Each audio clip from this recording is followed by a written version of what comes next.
friends, today I'm gonna review The Meaning of Birds by Jaye Brown.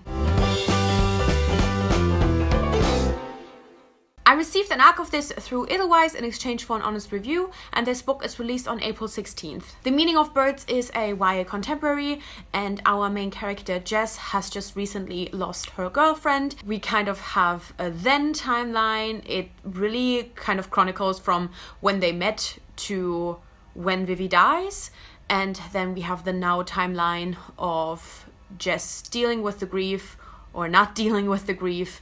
And that is very much the central topic, and honestly, all that I want to say. You can, as always, read up more on Goodreads if you want to, but I think that this is everything you have to know about it. I think it is not easy to write a queer book that centrals the death of a queer person without it being too much, too heavy, too real, but I think that Jaye Brown did an incredible job, and I would definitely highly recommend this book. I can already tell you that. I think that the way the story was structured worked incredibly well. I loved that we kind of had both of these aspects, the grief and the kind of falling in love and the relationship, in different timelines, because in that way it was really, really easy to get into Jess and Vivi's relationship and really kind of, you know, like fall for them as well, while kind of separate from that experiencing the grief that Jess is going through. I think that was just well done, because I was able to really experience the joy of this relationship and those two characters like really falling in love with each other and really having this wonderful relationship, but then also get really hit with the intense loss and the grief.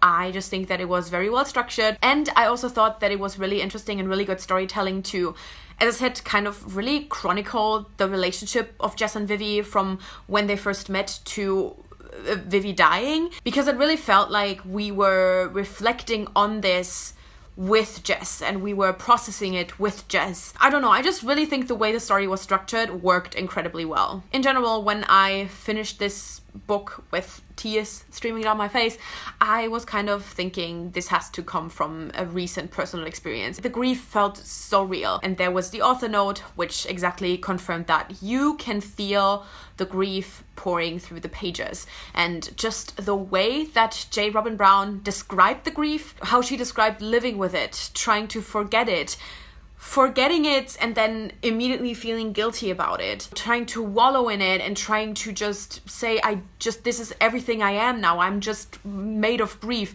All these different nuances, all these different stages of grief, they were all done so incredibly well. I just really, really appreciate that she kind of channeled that into this book, and as I said, you can really feel that. I said this quite a lot on my channel, I really love stories about grief where the main character kind of has to rediscover her love for something, be it, you know, like a certain artist or a certain thing or a passion or a hobby, because that was so deeply connected to the person that they lost.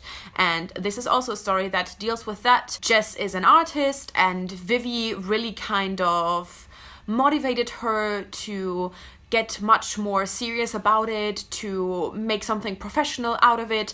And then when Vivi dies, it just no longer feels right to Jess to pursue art, and in general it just feels wrong for her to draw and everything. And I loved seeing Jess's journey with rediscovering her love for that, with finding different ways that still made her make art, but not in the ways she has done it before. It is a beautiful development, and as I said, just in general, a storyline that I always really, really appreciate and that I find so important, especially because I think in this one it was so realistic that Jess genuinely felt like she could no longer connect to art the way she has done it before, and she ended up kind of giving that up, but she found something else. She found a different kind of art to channel her passion for it, and I just love when stories are realistic like that. Sometimes you will genuinely no longer be able to kind of do the thing that connects you to this person, but that there's still ways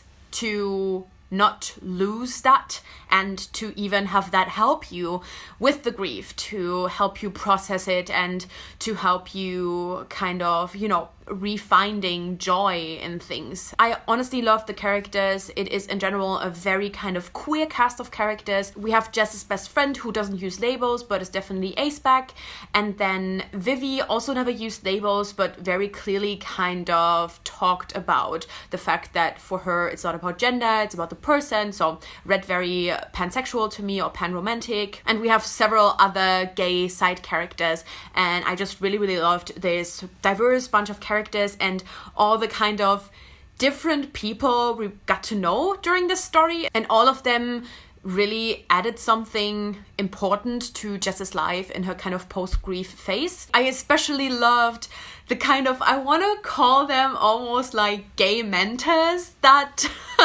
that Jess ends up having. I don't really want to take too much away from the storyline, but there is a gay married couple that is in this story, and Jess kind of ends up, you know, working for them and working with them, and they are both incredibly lovely. And it was just, I don't know, just something about reading this story about a gay main character and then having these two gay women in there that are married just did something to me.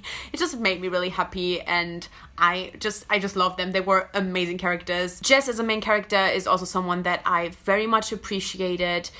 She has many flaws and she fucks up quite a lot, obviously as she's grieving, but also we see that in the kind of then storyline as well. She has anger issues and she did go to therapy for that as well. She really has managed them quite well, but then obviously a big event like that brings up a lot of things again, and so we kind of see her get in trouble with these anger issues. We see her kind of drinking, we see her smoking weed, and it's just all of these different things that for me all just read incredibly realistic and incredibly valid. The way that she dealt with a lot of things, or as I said, doesn't deal with a lot of things, is honestly so good to read about. To read about someone who just doesn't fucking know how to deal with it, who is just struggling and finding some ways to feel better. And there's so many layers to all of these things, and I just really appreciated seeing all of these kinds of things that Jess is kind of doing just because, you know, she is sad or angry or doesn't give a fuck. There's just, again, so many layers and nuances to grief that are really well represented just in the way that Jess kind of behaves. So yeah, overall I really love The Meaning of Birds. I had some issues having an emotional connection to the characters in the beginning of the story, but at the end I ended up crying 3 times, and not just because of how sad this obviously is, but also because there were so many beautifully written scenes and lines. I just really loved it. I think it's a wonderful novel. I'm gonna leave trigger and content warnings in the description down below. If you have any potential triggers, I mean, there's the obvious ones, grief and loss of a loved one, but there's a couple more and I'm gonna leave them in the description. Overall, I would highly recommend this novel. I know that for a lot of queer people, it is hard to read novels like this, but I can only tell you that I think it is beautifully written and incredibly well done, and it is own voices. Jaye Brown is queer herself. I would really love for people to read it. I think Jaye Brown deserves so much more hype and love, and I'm so excited to see what's to come. So yeah, these are my thoughts on The Meaning of Birds. As always, I want to know any of your thoughts if you have already read it, or let me know some of your excitement for it and if you're planning to pick it up. And yeah, I make new videos every Wednesday and Sunday with occasional reviews on Friday, so click subscribe to never miss anything and hit the little bell so you get notified as well. And thank you so much for watching. I guess I'll see you soon. Bye!